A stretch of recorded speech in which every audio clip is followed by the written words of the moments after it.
بسم اللہ الرحمن الرحیم۔ اسلام میں غیبت کی کیا سزا ہے؟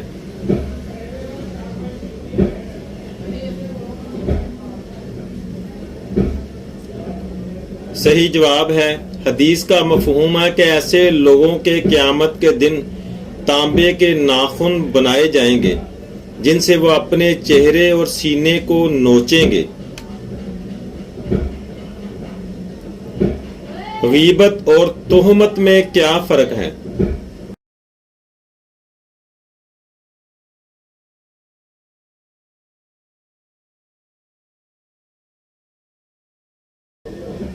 صحیح جواب ہے، سیدنا ابو ہریرہ رضی اللہ تعالیٰ عنہ کہتے ہیں کہ کسی نے عرض کی، اے اللہ کے رسول، غیبت کیا ہے؟ آپ صلی اللہ علیہ وآلہ وسلم نے فرمایا، کسی کے سامنے اپنے بھائی کا ایسے ذکر کرنا جسے وہ ناپسند کرے۔ اس نے کہا، آپ کا کیا خیال ہے اگر وہ چیز اس میں موجود ہو جسے میں بیان کر رہا ہوں؟ تو آپ صلی اللہ علیہ وآلہ وسلم نے فرمایا، جو تم بیان کر رہے ہو اگر وہ اس میں موجود ہے تو تم نے اس کی غیبت یعنی چغلی کی، اور جو تم بیان کر رہے ہو اگر وہ اس میں موجود نہیں ہے تو تم نے اس پر تہمت باندھی۔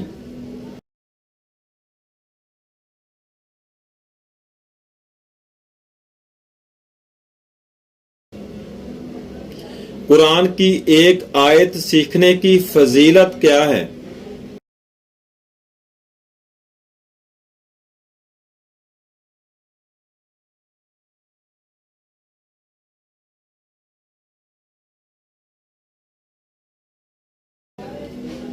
صحیح جواب ہے، حضرت ابو ذر رضی اللہ تعالی عنہ سے روایت ہے، فرمایا کہ نبی کریم صلی اللہ علیہ وآلہ وسلم نے مجھے فرمایا، اے ابو ذر، بے شک تم صبح کو جا کر اللہ تعالیٰ کی کتاب کی ایک آیت سیکھ لو تو یہ تمہارے لیے 100 رکعت نماز پڑھنے سے بہتر ہے۔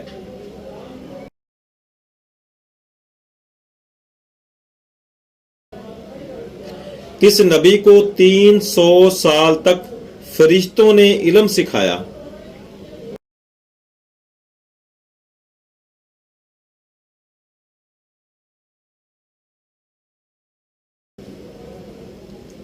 صحیح جواب ہے، حضرت ادریس علیہ السلام کو۔ قلم کا استعمال سب سے پہلے کس نبی نے کیا؟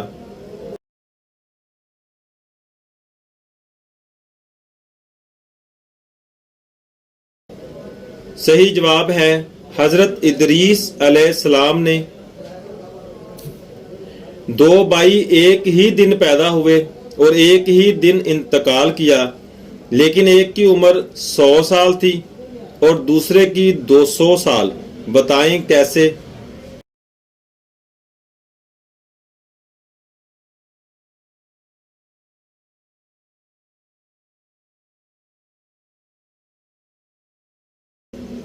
صحیح جواب ہے، حضرت علیہ السلام اور حضرت عزیر علیہ السلام جو کہ ایک ہی دن پیدا ہوئے اور ایک ہی دن ان کا انتقال ہوا، کیونکہ اللہ تعالیٰ نے حضرت عزیر علیہ السلام کو 100 سال کے لیے سلا دیا تھا۔